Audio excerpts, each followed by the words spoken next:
Bonjour à tout le monde, je pense que le webinaire vient d'être lancé. J'ai cru comprendre que vous étiez assez nombreux. Nous sommes là 3 en présence présents pour vous présenter Abissa. Donc bienvenue à vous tous. Le déroulement va être le suivant. On va commencer par une petite vidéo qui sera commentée par Jean Damien, puis ensuite on vous proposera quelques planches descriptives de l'entreprise et de son activité. Et ensuite, il y a ça va durer à moins d'une vingtaine de minutes. Et puis ensuite, il y a des questions que vous pourrez nous transmettre. J'ai compris que ce n'était pas oralement, mais sur la rubrique des questions qui se trouve en bas à droite de l'écran.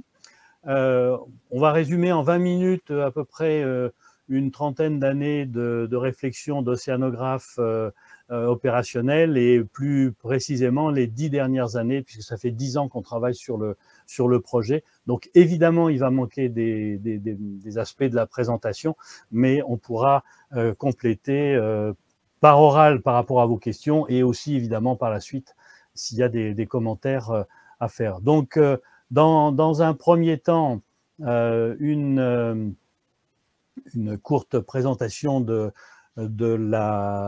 l'entreprise. Je crois qu'il faut qu'on attende encore quelques secondes, quelques minutes que tout le monde soit arrivé. Je vois qu'il est 18h02, on nous a dit 18h05, donc il va falloir que je meuble pendant 3 minutes. Exercice pas simple sans doute. Nous, de notre côté, on ne vous voit pas, donc on ne sait pas si vous êtes 10, 100 ou 10 000.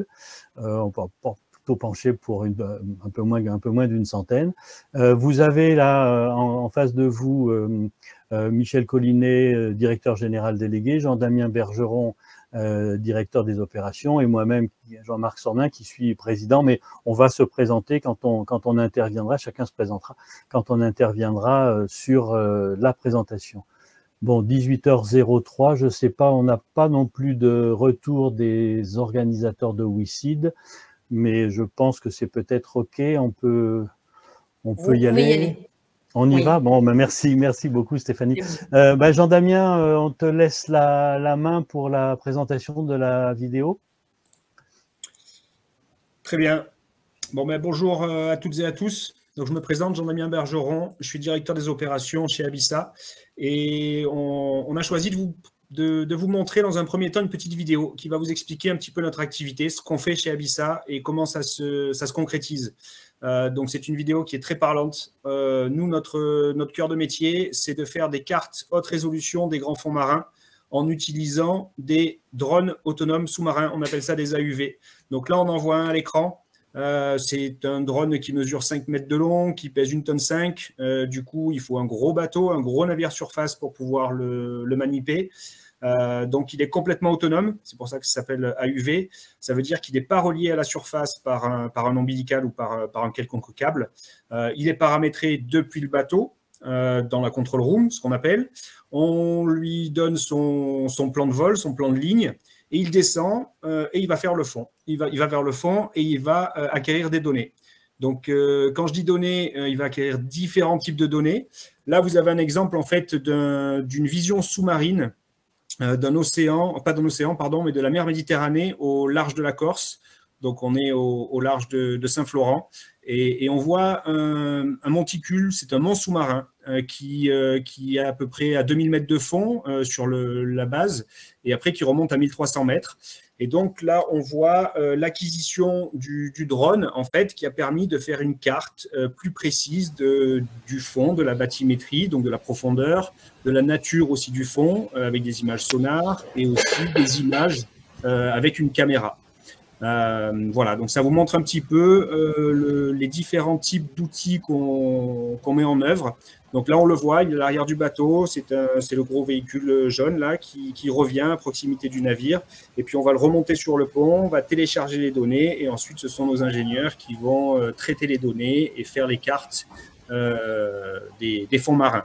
Donc ça, c'est un contrat qu'on a fait pour l'Office français de la biodiversité et le Parc naturel marin du Cap Corse et de la Griate, et qui est financé par France Relance. C'est un contrat de recherche et développement.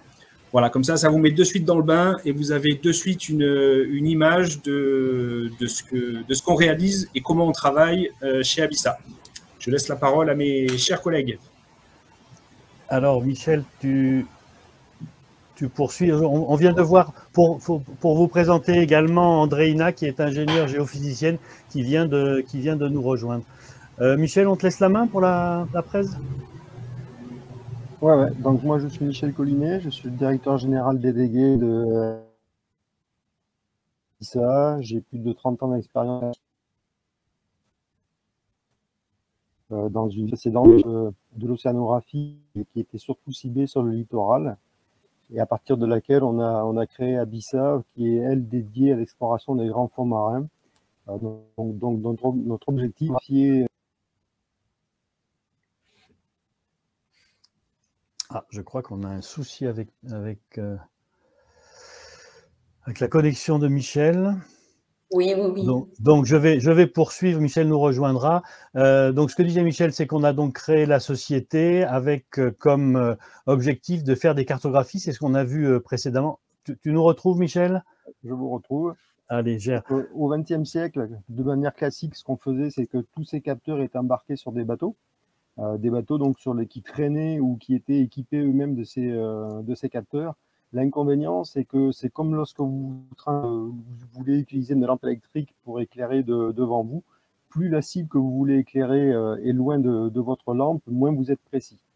Aujourd'hui, pour pouvoir pallier ce problème-là et pouvoir descendre aussi profond que l'on peut, donc aujourd'hui jusqu'à 6000 mètres, au XXIe siècle, on utilise ce qu'on appelle donc les AUV, les équipements et les véhicules que vous a montré Jean-Damien, qui sont en taille beaucoup plus réduite qu'un navire, bien évidemment, mais qui embarquent tous les capteurs qui sont nécessaires pour faire de l'océanographie.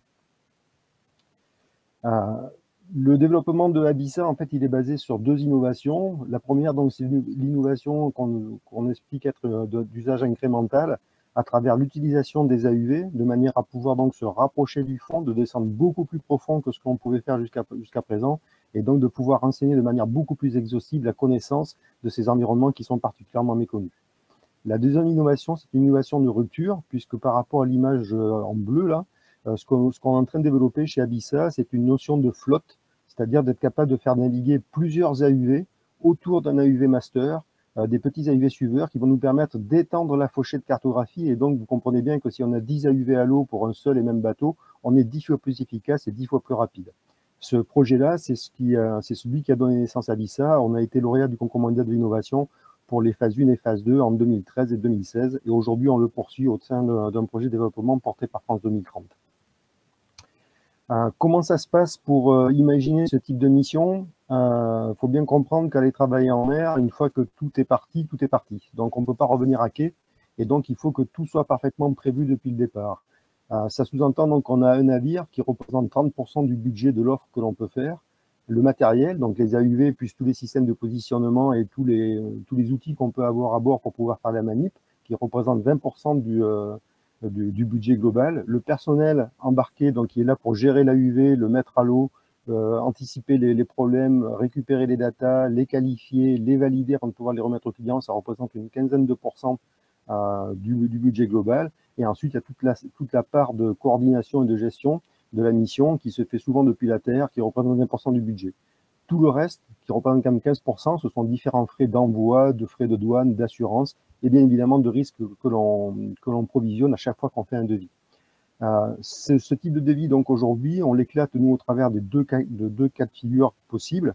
Dans le cas qu'on appelle SoMagical, qui fait référence à la flotte d'AUV, avec son AUV master et les AUV suiveurs, et de la flotte Magical, où on se passe de l'AUV master parce qu'on travaille dans des gammes d'eau beaucoup moins importantes, et le rôle de l'AUV master à ce moment-là est joué par le bateau qui est en surface, qui est inféodé à la mission. L'avantage aussi de ce process de travailler en flotte coordonnée, c'est que non seulement ça nous permet d'être beaucoup plus efficace d'un point de vue commercial, d'un point de vue, bien évidemment, efficacité du contrat que l'on gère, et ça nous permet aussi, et c'est pas négligeable, de réduire plus que de manière drastique nos quantités de CO2 émises pour une mission, puisque à surface équivalente, on peut aller entre 5 et 7 fois plus vite qu'un concurrent qui n'utiliserait qu'un AUV solitaire. Le fait d'avoir développé ces concepts de navigation en flotte, que ce soit sous le format Magical ou sous le format So Magical, tous ces développements-là ont fait l'objet de brevets que l'on a déposés auprès de l'INPI et que l'on a étendus au-delà de la France et de l'Union européenne, en Australie, au Canada, au Japon, en Nouvelle-Zélande et aux USA. Ce qui veut bien dire que toute compagnie concurrente de Abissa qui présenterait une capacité à travailler avec une flotte organisée autour d'un master et d'AUV suiveur serait sous le coup de notre brevet, donc à minima serait interdit de travailler et dans le pire des cas, nous devrait des royalties. La cartographie des marchés d'exploration, en fait, elle est extrêmement vaste. On peut la scinder en deux grands groupes. Le groupe qui est lié à tout ce qui peut se faire en termes de survey lié au grand fonds. Quand je parle de survey, c'est de campagne océanographique. Et ensuite, comment ça s'éclate poste par poste, soit en termes de ressources minérales, que ce soit les nodules, les encroûtements ou les amas sulfurés, mais que ce soit aussi en termes je dirais, de jurisprudence et de réglementation étatique, donc que ce soit toutes les zones économiques exclusives des États, tout ce qui est en rapport avec l'autorité internationale des fonds marins qui a délivré des zones de concession sur lesquelles des explorations sont menées. La France en possède deux, par exemple, une dans le Pacifique avec Clarion-Clipperton et l'autre sur la zone atlantique. Et enfin, bien évidemment, tous les industriels qui gravitent autour de ces secteurs-là, qui sont là soit pour faire de l'énergie, soit pour tirer des câbles, les fameux câbles de télécommunication et les câbles d'énergie, mais aussi la recherche d'objets, et bien évidemment tout ce qui intéresse l'inventaire du patrimoine sous-marin dans un but de protection et de gestion de ces espaces maritimes. En termes d'exploration et pour classifier un petit peu tout ça, nous, on a axé notre développement commercial autour de 4 thèmes préférentiels. Bien évidemment, un thème autour de l'activité en France, qui est piloté aujourd'hui dans le cadre du plan de France Relance 2030, notamment au travers de l'objectif numéro 10, qui est dévolu à l'exploration des grands fonds marins. De manière générique, après, au niveau de tous les États qui ont des ZEE importantes et qui donc peuvent présenter des ressources, qu'elles soient marines mais de biologiques ou biologiques dans leurs eaux. Et bien évidemment, ensuite, comme je l'ai dit tout à l'heure, tout ce qui a trait dans les eaux internationales, à tout ce qui est sous la responsabilité de l'autorité internationale des fonds marins et toutes les concessions qui ont été attribuées pour de l'exploration. On a un focus spécifique sur les câbles sous-marins, je vais en dire un mot un petit peu plus loin tout à l'heure, parce que c'est une activité qui est redondante et il y a beaucoup de câbles transocéaniques qui nous amènent à des profondeurs qui aujourd'hui étaient, entre guillemets, passés sous silence, puisqu'on se contentait de poser le câble sur le fond sans trop savoir où il était. Donc notre clientèle, elle s'axe et elle se concrétise autour de 3 types de clients. Les clients publics, donc comme l'a dit Jean-Même par exemple tout à l'heure, quand on a travaillé en Méditerranée, c'était pour le compte de l'Office français de la biodiversité. On peut imaginer la même chose pour un État quelconque dans l'océan Indien ou dans l'océan Pacifique, qui sont des donneurs d'ordre très importants pour nous, puisqu'ils peuvent orienter les démarches soit vers de la recherche effective de ressources, ou tout simplement pour pouvoir connaître leur zone économique exclusive et de pouvoir prendre les bonnes décisions pour protéger et préserver l'environnement. Ensuite, il y a tout ce qui est client privé. Donc, dans les clients privés, il y a encore une fois les câbliers, mais il y a aussi toute l'activité minière qui peut un jour se développer, qui commence à voir le jour et pour lequel on a déjà quelques contacts et quelques projets de contrats qui sont dans les tuyaux. Je vais aussi en reparler un petit peu plus loin. Et puis après, un truc qui peut être aussi un petit peu anecdotique, mais qui est loin d'être anecdotique, c'est tout ce qui concerne la recherche d'objets. Alors, ça peut aller depuis le conteneur qui est tombé d'un porte-conteneur et qu'il faut retrouver, malheureusement jusqu'aux boîtes noires des avions qui peuvent se scratcher en mer. Mais il y a aussi, par exemple, on est bien passé en France et notamment ici dans le sud-ouest, on a une activité liée au satellite et à l'espace qui génère des tirs réguliers d'entraînement, soit pour les militaires, soit pour Ariane Espace. Et tous ces objets-là aujourd'hui retombent dans l'océan. Et dans le contexte géopolitique actuel, il y a des savoir-faire et de la technologie française qui, aujourd'hui, présentent un intérêt majeur et qu'il faut donc aller retrouver. Et on a donc justement des discussions en cours très importantes sur ce sujet-là. Notre organisation, en fait, pour pouvoir rayonner à l'international et pouvoir se positionner sur tous les territoires, en fait, on a eu l'idée de s'appuyer sur les territoires français. Donc, le siège est installé à Bayonne. Et de Bayonne, on envisage de pouvoir rayonner sur toute la partie de l'Atlantique, tout le bassin atlantique, Et ce que vous voyez en rouge, là, ce sont les fameux permis, les concessions qui ont été attribuées par l'AIFM à différents États sur la rive médio-atlantique dans un objectif de recherche et d'exploration lié aux amas sulfurés. À partir de Bayonne, on peut aussi travailler sur la Méditerranée, c'est pas trop un souci, voire utiliser le canal de Suez et venir travailler sur l'océan Indien, notamment sur sa partie occidentale. L'idée, donc, c'était de s'appuyer sur nos territoires. On a la chance d'avoir des territoires dans tous ces océans-là, donc on a d'ores et déjà créé une base en Polynésie qui nous permettra de travailler sur toute cette partie du Pacifique Est, et notamment de pouvoir les taper dans la zone de Carillon-Clipperton. Et on a aussi créé une base en Nouvelle-Calédonie qui nous permettra de venir travailler sur la ceinture de feu du Pacifique et de se rapprocher des gros donneurs d'ordre de cette région du monde que sont l'Australie et la Nouvelle-Zélande, et qui nous permettent aussi de venir travailler du côté de l'Indonésie et sur la façade orientale de l'océan Indien. À terme, tous ces sites-là seront dotés, et je vais en reparler aussi, des moyens d'intervention de Abissa. Forcément, il ne faut pas être naïf, donc on surveille plus que de manière continue à la concurrence.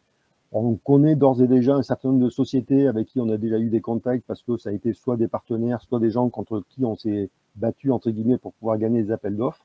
Ce qu'il faut bien remarquer, c'est qu'en l'état aujourd'hui, quasiment toutes ces sociétés-là qui peuvent en général utiliser des AUV, donc à peu près les mêmes équipements que nous, sont toutes orientées et ciblées sur l'oil and gas. L'oil and gas, c'est toute l'activité parapétrolière. Et il n'y en a que très très peu qui sont orientés aujourd'hui vers le deep sea mining, donc tout ce qui concerne les concrétions minérales qui pourraient un jour représenter un intérêt. Ce qui est important aussi, c'est que toutes ces sociétés-là, même si elles ont des AUV, c'est le cas par exemple de Schoenering ou de Schoenfleur Geophysics, elles ont choisi le principe et le concept d'avoir l'AUV qui est inféodé au navire.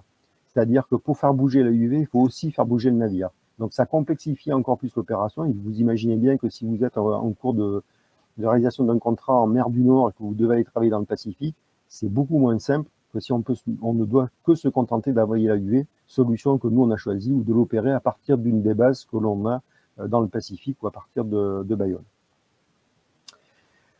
Actuellement, donc, on est en septembre 2023. Ça fait donc 4 ans que ça existe. Le Covid ne nous a pas forcément aidé dans notre développement. Ça nous a quand même mis sous cloche pendant plus de 18 mois. Mais les choses sont en train de bien se décoller, de bien démarrer. On a des contrats qui sont en cours, des contrats qui vont démarrer, notamment en début 2023, même si ce n'est pas encore complètement officiel, mais on sait que c'est acté. Et donc, on a des sujets qui sont en cours, notamment à La Réunion, à l'île Maurice, à Tonga, au Vanuatu, en Indonésie, en Méditerranée. Tout ça, ce sont des sujets pour lesquels des offres ont été remises et pour lesquels nous sommes en cours de discussion avec les clients, soit pour finaliser ce qu'on appelle dans la phase de clarification le contenu technique, et pour certains d'entre eux, pour 3 d'entre eux, où on est en phase de négociation commerciale définitive, donc qui aboutissent à l'attribution des marchés. On a aussi des sujets toujours en attente de retour de clients, parce que ce sont des discussions qui sont longues. Une campagne sonographique, c'est compliqué à construire, c'est compliqué à planifier, et c'est compliqué à réaliser en fonction des différents endroits où l'on est, notamment dans les zones qui sont éloignées des côtes, et donc ça prend beaucoup de temps. On a donc des discussions qui sont toujours en cours, notamment pour tout ce qui est en lien avec l'Autorité internationale des fonds marins, sur la zone de Clarion-Clipperton dans le Pacifique, et sur la rive médio-atlantique, où on a des discussions qui sont prévues encore vendredi matin pour commencer à construire le planning d'opération. Et enfin, on a donc des choses qui sont gagnées, qui aujourd'hui nous font vivre et qui nous permettent de voir l'avenir de manière beaucoup plus sécurisée. On a donc un petit contrat en Nouvelle-Calédonie qui tourne autour de l'identification d'une ressource en hydrogène dans les fonds marins. Le projet Karma, qui est le projet qui nous permet, pour lequel l'État nous finance une partie du développement, qui nous permet de finaliser la flotte d'AUV telle que je vous l'ai présenté tout à l'heure rapidement. Le projet Formust, qui est un projet très ambitieux, pour lequel on essaie de développer toute la partie logicielle en amont, qui nous permettrait de définir beaucoup plus de scénarios d'acquisition de data et d'être beaucoup plus agressif et beaucoup plus performant quand on va négocier et quand on va présenter à nos clients ce que l'on est capable de faire et pourquoi on pourrait le faire. Et puis enfin, le contrat Explo du côté de Clarion-Clipperton pour Ifremer. C'est un secret de polichinelle aujourd'hui. Ce contrat-là est pour nous, il est acté. On n'attend plus que la signature officielle qui va arriver le 12 octobre pour être précis. Je te laisse la main, Jean-Marc, pour continuer sur l'entreprise. Ouais, merci beaucoup Michel. Donc, je suis Jean-Marc Sornin, cofondateur avec les deux autres d'Abissa, et j'assure la présidence. En fait, je l'ai dit tout à l'heure, c'est un projet qui a plus d'une dizaine d'années, puisque depuis début 2007, on a commencé à réfléchir sur comment est-ce qu'on pouvait travailler dans les grands fonds marins. On est océanographes tous les trois et on travaillait essentiellement sur le littoral. Et puis, de plus en plus, on s'est dirigé vers les grandes profondeurs, vers les projets offshore. Ce qui a été très déclencheur et positif pour nous, c'est qu'en 2013, on a été lauréat du concours mondial de l'innovation sur une proposition de cette fameuse flotte dont on a déjà parlé, proposition de Michel. Et puis, progressivement, on est arrivé à construire avec des consortiums de recherche collaboratifs, à construire ce qui aujourd'hui est le sens de l'entreprise, donc qui a été fondée en 2019. Vous voyez sur la partie gauche de l'écran les 5 directeurs associés. Nous sommes les 3 cofondateurs en haut. Nos 2 collègues, Julien et Lionel, sont directeurs associés, l'un en Polynésie, l'autre en Nouvelle-Calédonie. Et vous avez sur la colonne de droite les 3 personnes qu'on a embauchées cet été, et donc Andreina aussi qui est qui est en live. On a glissé dans le bas à droite le fait qu'on a un comité scientifique et éthique. On y est très attaché parce que vous l'avez compris, ce qu'on fait nous est très très scientifique, mais aussi très lié à des comportements éthiques qu'on souhaite avoir sur la connaissance de l'océan. Quelques métriques pour terminer. Aujourd'hui, on sait que ce sont des marchés de niche, mais vous avez vu la diapo que Michel a présentée où il y avait c'était vraiment foisonnant. Marché de niche, mais à forte valeur ajoutée, puisque quand on fait un contrat entre 1, 2, 5 millions d'euros et qu'on a une marge déjà de quelques pourcents, c'est très valorisant pour nous. On imagine peu de clients, sans doute quelques dizaines dans une dizaine d'années, avec des récurrences qui sont sans aucun doute possibles, notamment, on l'a vu, pour les suivis environnementaux de certaines zones. On pense pouvoir réaliser à très court terme 2 campagnes annuelles. En revanche, on pourra aller jusqu'à 5 à 6 à plus long terme, quand évidemment on aura plus de moyens techniques et donc de flotte d'AUV. Un chiffre d'affaires qui va tourner entre 5 et 10 millions d'euros jusque dans les 2, 3, 5 années qui viennent, et puis ensuite qui passera facilement au-delà de 20 millions après l'acquisition de tous ces moyens. La marge, Michel en a un petit peu parlé, dépend beaucoup de la fourniture de notre matériel, avec ou sans navire, et donc on sait qu'on va marger entre 5 et 20%, et ça c'est l'habitude qu'on a depuis une vingtaine d'années. Comment ça s'est passé depuis 2019? Donc on a été bloqué dans l'activité, notamment pour les démarches commerciales, on pouvait évidemment pas se déplacer. On a levé fin 2021, début 2022, 1,2 million d'euros auprès d'investisseurs privés qui sont des business angels du milieu maritime, on y tenait beaucoup, et qui a été complété en mars 2022 par le fonds d'investissement Mer Invest, qui est le fonds d'investissement de Banque Populaire et qui est très spécialisé dans les activités maritimes. J'insiste là-dessus parce que ça veut dire qu'aujourd'hui, nos actionnaires, nos associés sont véritablement des gens qui connaissent le monde maritime. Dès le démarrage, on a été par la région Nouvelle-Aquitaine qui nous a accordé une subvention de 500 000 euros. C'est évidemment tout à fait confortable, complété par l'avance remboursable de BPI France au démarrage de la start-up. La levée de fonds aujourd'hui, c'est 3 millions d'euros, un objectif de 3 millions d'euros, en fait en 3 blocs, 2 millions en dilutifs qui seront liés à des investisseurs privés complétés par un fonds régional de co-investissement, et 1 million en non dilutif auprès de notre pool bancaire, puisqu'on a 3 banques actuellement qui fonctionnent avec nous, qui sont chacune prêtes à avancer les 300 000 qui permettraient de faire le million complémentaire. Vous voyez sur le graphique l'usage des fonds, la partie principale, les 50%, sont sur cette partie verte à droite, pour nous permettre de sécuriser les locations d'AUV, les locations de moyens qui sont nécessaires pour les contrats dont Michel a parlé et pour lesquels on s'est engagé. Et donc, bien entendu, c'est un acompte à la commande qu'on doit passer auprès de nos fournisseurs. Pour terminer, comment est-ce qu'on voit l'entreprise? Ben, dans 5 ans, on aura du côté enfin pas du côté, à Bayonne, un AUV mètre capable de descendre à 6000 mètres, une flotte de drones. On imagine un chiffre d'affaires de l'ordre de 10 millions d'euros. L'entreprise emploiera une vingtaine de personnes sur les 3 établissements qui seront complétés 10 ans après par un 4e que l'on voit dans l'océan Indien. À La Réunion, ça sera plus facile, avec une 2e flotte de drones qu'on va baser en Nouvelle-Calédonie et un chiffre d'affaires qui tournera aux alentours de 20 millions d'euros et peut-être plus si le marché se développe. Voilà, on a tenu à peu près les 20 minutes qui étaient prévues, donc on est prêt à lire vos questions sur donc la rubrique chat ou la rubrique questions en bas à droite de l'écran. Je ne me trompe pas pour ici de vous confirmer que c'est bien ça. C'est bien ça. Pour l'instant, pas de questions. Bon, merci.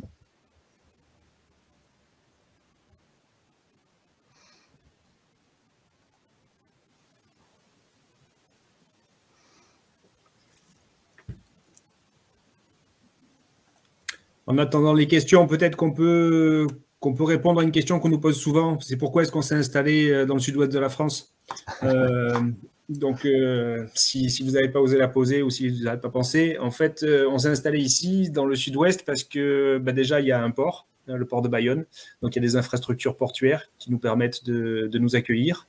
Et d'un point de vue maritime, du côté de l'océan, ce qui est super intéressant ici, c'est qu'il y a une particularité, c'est le gouffre de Cap-Breton. Certains le connaissent peut-être. Donc, c'est un canyon qui se rapproche jusqu'à la côte. Et donc, ce canyon qui est vraiment à proximité du port nous permet, en sortant en mer, d'aller juste après 30 minutes, 1 heure de navigation, d'atteindre des grands fonds, enfin des grandes profondeurs, 1000 mètres, 2000 mètres, et ainsi de pouvoir tester nos équipements. Donc, voilà pourquoi est-ce qu'on s'est installé dans le sud-ouest de la France, au Pays Basque, au sein de la région Nouvelle-Aquitaine.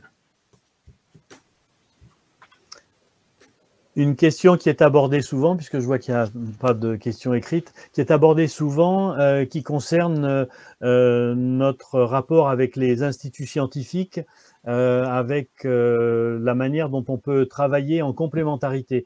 Vous l'avez compris, ce qu'on fait nous avec les drones sous-marins, ce sont des cartographies extensives, sauf évidemment dans le cas où on va chercher quelques objets, comme l'a expliqué Michel. Et ces cartographies extensives, elles nous permettent de déterminer, de préciser des cibles sur lesquelles les scientifiques de la recherche académique pourront aller approfondir les connaissances. Et c'est exactement ce que Jean-Damien a fait et qu'il a présenté, et on pourrait presque présenter une deuxième vidéo, qu'il a présenté sur ce qui a été fait pour l'Office français de la biodiversité, où on fait la carto très extensive, quelques cibles qui sont déterminées, ce qui permet aux scientifiques d'aller directement sur des zones et non pas un peu à l'aveuglette, quoi.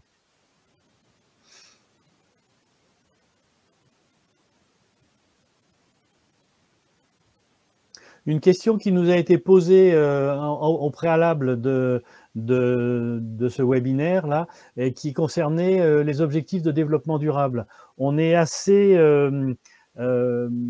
conscient qu'il y a cette nécessité dans nos explorations scientifiques, nos explorations d'océanographes, de faire le lien avec les objectifs de développement durable. Et ça a été assez tôt, des discussions qu'on a abordées et de voir comment est-ce qu'on pouvait répondre à ça, et notamment, Michel l'a dit, par rapport à la réduction des émissions carbone pour une même efficacité d'exploration. Et pour travailler là-dessus, on a eu l'idée très tôt également de créer un comité scientifique et d'éthique. Donc ce sont des personnalités qui ont une réputation d'océanographe ou de politique liée au milieu marin, à l'océanographie, et avec qui on a 2 à 3 réunions annuelles sur des sujets qui sont assez prégnants pour nous, sur des questions qu'on peut se poser, et sur notamment, par exemple, on avait eu une longue séance de travail sur la propriété des données. Ces données sur ces zones, notamment les zones internationales de ces grands fonds qui sont, propriété commune de l'humanité, eh bien, est-ce que les données sont exclusives ou et là, on avait beaucoup travaillé et en fait, c'est des réflexions qui sont reprises aussi dans les différentes organisations. On a cité l'AIFM, mais aussi dans le traité BBNJ qui a été signé à l'ONU il y a quelques mois.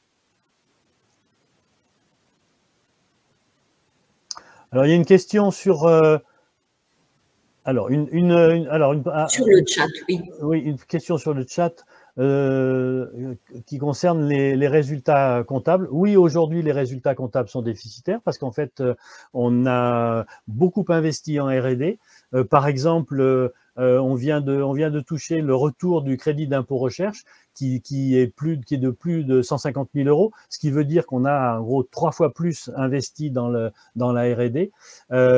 Aujourd'hui, on a beaucoup investi dans le commercial et les contrats que Michel vous a présentés sont des prémices du développement. Les business plans qui ont été établis nous permettent d'afficher un résultat positif dès 2025. Deux autres réactions, toujours sur le chat. Alors, la question correspondant à la sécurité qu'on peut prendre et comment on procède, en fait, tout dépend du client qui vient nous voir. Ce qu'il faut bien comprendre, c'est que si, par exemple, c'est un câblier qui vient nous voir pour qu'on fasse qu'on détermine la route du câble et que donc on fasse toutes les investigations qui nous permettent de déterminer la bathymétrie, la nature des fonds et de pouvoir identifier l'endroit où on va poser le câble, ces données lui appartiennent. Donc, dans le cas d'un câble, par exemple, le couloir que l'on lève est de l'ordre de 500 à 1500 mètres au grand max pour pouvoir poser le câble comme il faut. Donc là, dans ce contexte-là, il n'y a pas de risque, je dirais, que les données soient utilisées parce que la quantité d'informations qui va être recueillie ne permet pas de pouvoir être utilisée dans ce contexte-là.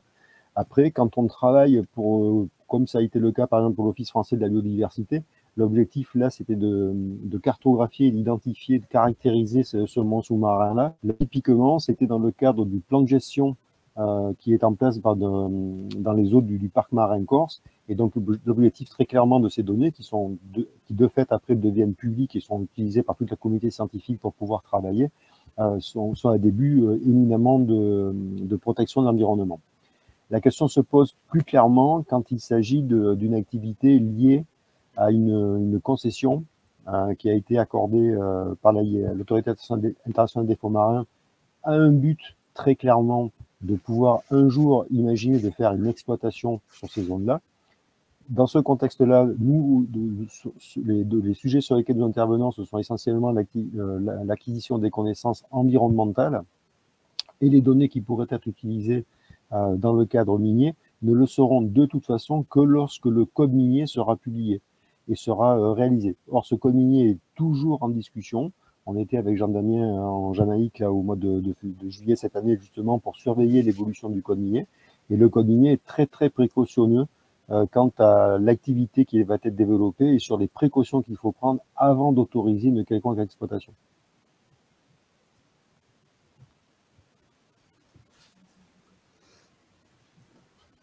Une autre réaction sur le chat également.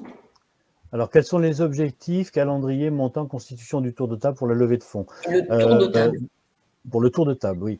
Donc, aujourd'hui, l'objectif, il est de 3 millions d'euros avec, alors, voilà, c'est la suivante, avec 1 million qui serait d'investisseurs privés, donc les WeSeeders, plus on a un family office d'un chef d'entreprise à nouveau encore dans le domaine maritime, donc ça nous convient. Alors les co-investisseurs, le fonds régional de co-investissement également, et on souhaiterait boucler avant la fin de l'année. On est en contact également avec des business angels qui sont partie d'un club qui s'appelle les Mare Angels, donc des gens aisés qui sont capables d'investir sur le milieu maritime dans leur club de business angels. Alors, concernant la question de M. Beaumont sur le marché en développement sur les 10 prochaines années, moi aujourd'hui je travaille essentiellement sur 3 axes qui ont déjà démarré et qui sont vraiment en cours de renforcement. Il y a le premier, c'est essentiellement tout ce qui a trait aux câbles, qu'ils soient des câbles d'énergie ou des câbles de télécommunication. Il y a toujours une demande qui est très très forte dans le domaine. On est de plus en plus sur des câbles transocéaniques. Et en plus, aujourd'hui, il y a ce qu'on appelle les câbles intelligents qui sont en cours de développement. C'est le sujet sur lequel on se positionne en Nouvelle-Calédonie, par exemple, où ces câbles seront en plus accouplés à des capteurs qui nous permettront de mesurer l'activité sismique, par exemple, et donc de pouvoir anticiper les tsunamis.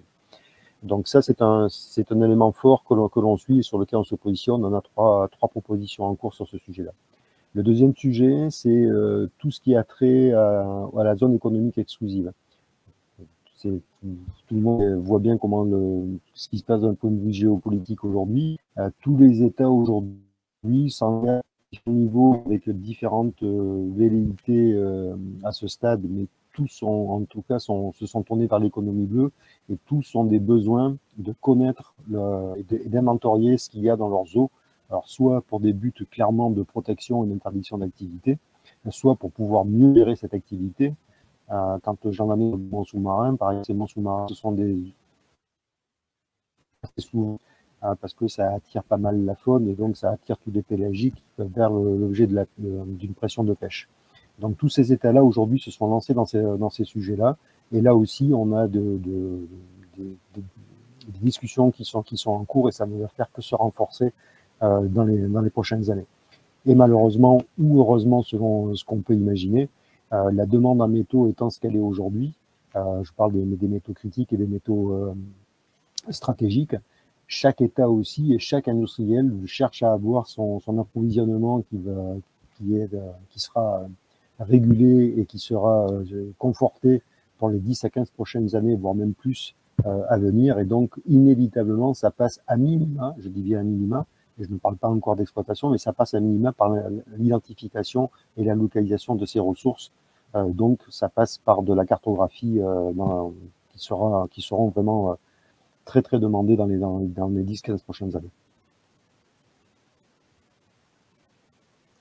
JD, tu peux répondre à la question sur les retours des missions AFB? Les premiers clients. Oui. Alors, hop, la question de Christophe Mathivon. Oui, donc les principaux retours des clients, les clients sont satisfaits, très satisfaits en fait, parce que d'un point de vue technique, on a réussi à démontrer que notre méthodologie, c'est une approche en fait multi-échelle. On fait naviguer nos AUV à différentes altitudes au-dessus du fond. Donc d'un point de vue technique, cette méthodologie est validée pour étudier des monts sous-marins. Donc le client est très content. En termes de coûts, ça rentre dans les clous, si je puis dire. Ça veut dire que le budget qu'on a estimé et qu'on a réalisé est en phase avec ce qu'on a fait. Un retour client aussi également qui est très bien, c'est qu'il faut savoir qu'en fait il y a 70% d'océans sur la planète, on connaît très bien le milieu côtier, mais très peu les océans profonds. Et du coup, dès qu'on descend, qu'on va explorer les océans profonds, on a beaucoup de chances de trouver des nouveautés. Et c'est ce qui s'est passé sur nos dernières missions. Là, on ne vous a pas montré cette vidéo, mais la suite de ce que je vous ai montré en vidéo, c'est qu'on est retourné sur zone et nos scientifiques, nos experts, là, Julien, ici présent, lui a découvert une nouvelle espèce, par exemple. Donc, les clients sont très contents. Ils ont un visuel de ce qui se passe chez eux. Ils peuvent ainsi prendre des décisions pour gérer leur domaine maritime. Donc, ils sont très contents. Et les principaux éléments de différenciation par rapport à la concurrence, en France, l'exploration des océans profonds, en fait, c'est pas simple de descendre à 2000 mètres ou 3000 mètres de fond. Donc, en fait, on n'a pas de concurrence en France. À l'international, il y en a.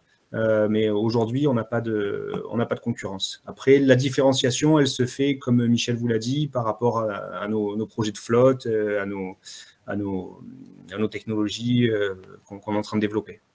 Si vous voulez compléter, Michel et Jean-Marc, n'hésitez pas. Pour compléter ce que dit Jean-Damien, ce qui est très important, c'est que la mission CORM, qui était une mission de test, donc et dans ce contexte-là, c'était un contrat de recherche qui était là pour démontrer l'efficacité de la méthodologie. Je pense qu'on a plus que rempli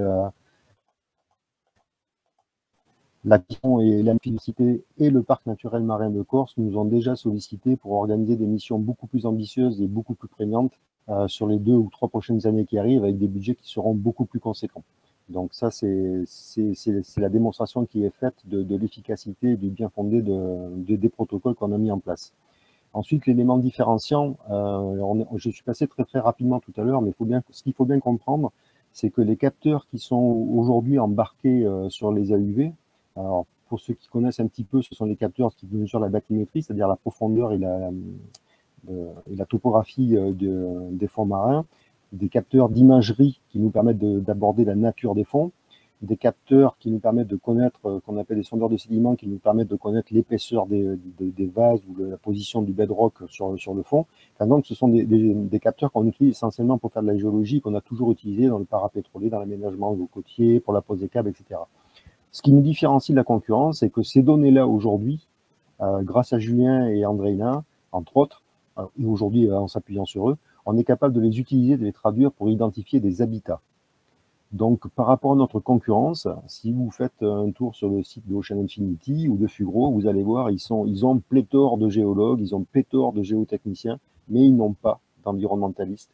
Et quand ils ont des géophysiciens comme Andréina, ils n'ont pas les fonctions qui sont les leurs ne sont pas de traduire les data en termes de possibilités d'habitat et de recensement d'espèces. Ils sont vraiment restés, pour l'instant en tout cas, sur les aspects purement géologie et aménagement. Il y a une question sur la question de monsieur sur la marine nationale. Ben, cette question est plus que d'actualité. Hier, j'étais à Bayonne avec Jean-Damien et Julien et Jean-Marc. Et justement, on était en discussion et on a un sujet qui avance de manière plus que satisfaisante avec la marine et la direction générale de l'armement, justement pour pouvoir aller repêcher en mer tous les essais, toutes les capsules qui retombent à partir des essais qui sont faits. N'en dis pas trop, Michel. À partir du centre d'essai d'Erlon. Voilà, donc c'est vraiment un sujet qui pour nous est très très important parce que c'est quelque chose qui peut s'étaler, qui va vraisemblablement s'étirer sur plusieurs années avec des missions récurrentes annuelles multiples. Sur la question combien de bateaux mettre, en fait, j'ai repassé la diapo.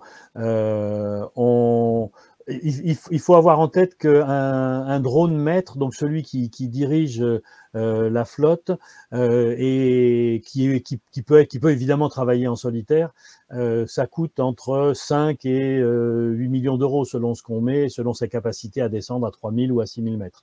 Donc notre vision est plutôt d'avoir 2 systèmes de flotte, un dans le Pacifique et un sur l'Atlantique, et puis un AUV 6000, donc un engin capable de descendre à très grande profondeur dans les 10 ans qui viennent. Mais ça, on est déjà en train de réfléchir à un certain nombre d'autres équipements qui pourraient peut-être être là plus rapidement.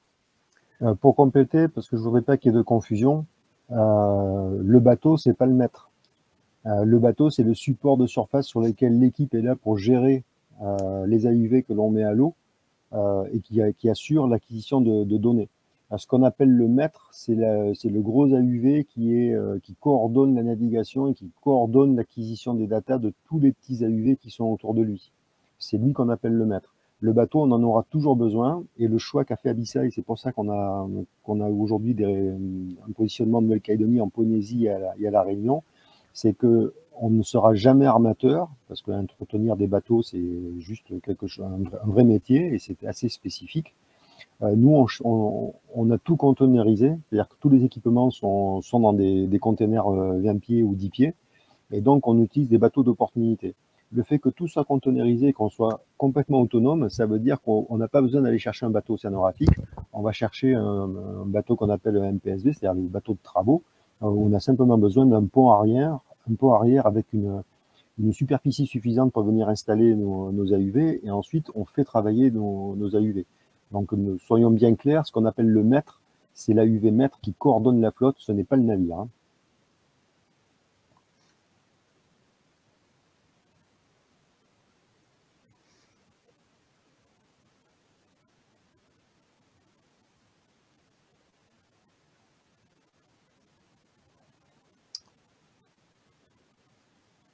Donc, Stéphanie, qui est notre webmaster, est en train de répondre à la question concernant l'analyse de WICID. Hein. Oui. Sur le forum. À mon avis, c'est plus le lieu.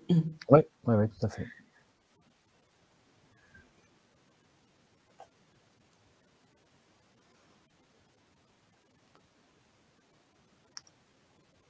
Bon, il est 46, vous nous aviez dit 45 minutes.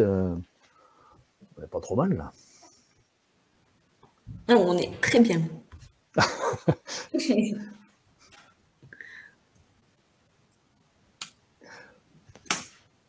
Bon, n'hésitez pas, on a une page contact également sur le site de l'entreprise.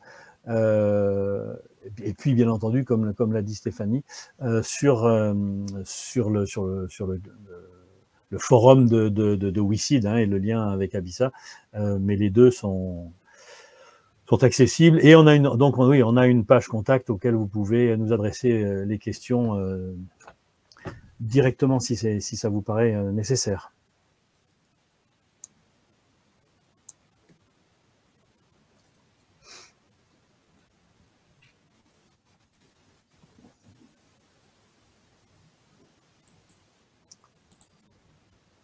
Il semble qu'il y ait plusieurs questions qui se préparent là, puisqu'on a le message que...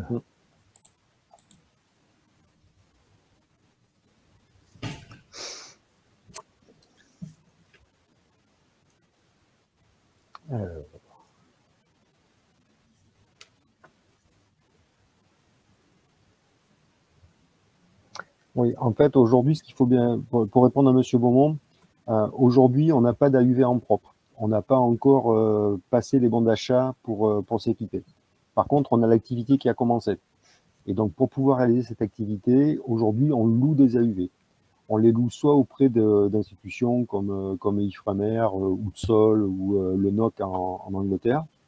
On peut les louer aussi directement chez les fournisseurs, que ce soit auprès du Norvégien Kongsberg ou, comme ça a été le cas l'année dernière en Méditerranée, auprès de Donc aujourd'hui, on est dans cette phase de location.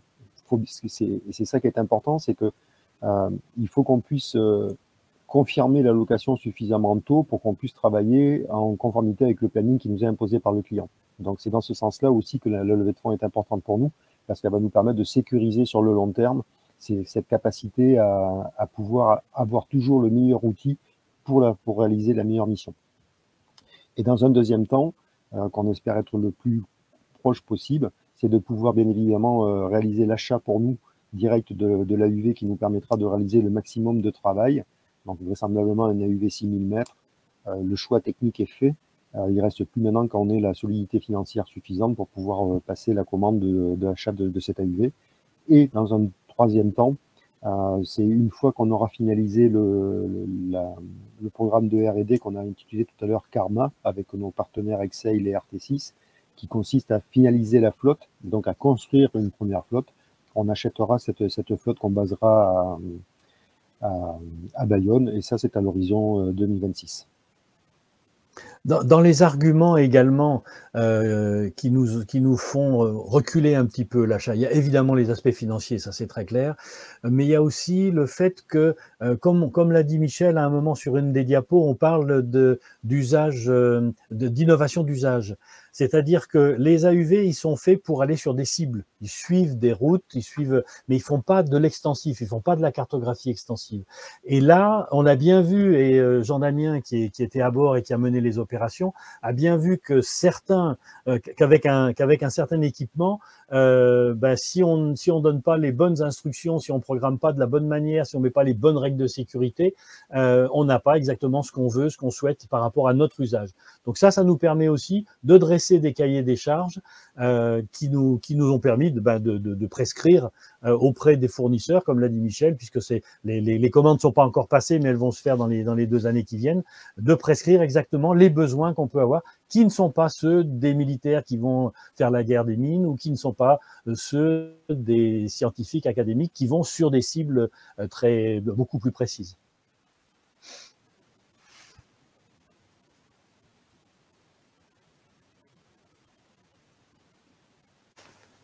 Bon. Merci pour cette belle présentation. Eh bien, merci à tous. Merci à vous tous. Merci. Ah, il y a Jean-Marc qui est en train de taper. Pascal est en train de taper. C'est pour dire merci. Vous avez raison, c'est très bien. Allez, à très bientôt. Merci, à bientôt. Au revoir. Au revoir. Mille esquers. Au revoir.